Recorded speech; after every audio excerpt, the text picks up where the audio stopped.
այս կողմը ունենք անցնող լարեր այս գծով, թե չունենք։ Դիմացի մայթով են մեր անցնող լարերը։ Մենք ստեղ լուսավորության հարցն ենք լուծում։ Այո։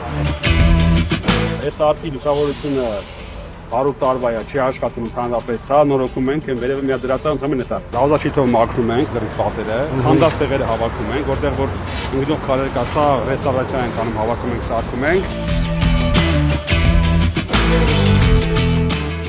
Պատենքեն դրանք մաքրում ենք, լուսավորությունը նորից զորից հավաքում ենք։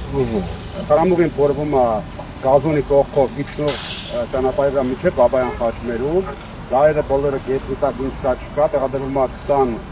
90, 36 եվրոպական լուսատու ջագաներով, որ դիմի հնարավորություն տանեն։ Այսինքն այս հատվածով գնում ենք տակով, ոնց դիմացի մայթը, դա ձեր աշխատանքը հիմնականում է։ Այսինքն ավարտվելու է այս փուլը Բաբայան խաչմերուկի վրա։ Հետո գնալու ենք մինչև միաթե խաչմերուկ, հետո մինչև Լամբադա մոստ։ Զարցյան փողոցը որ դեռ դառնա Գետնյա տրամուղով կառուցած։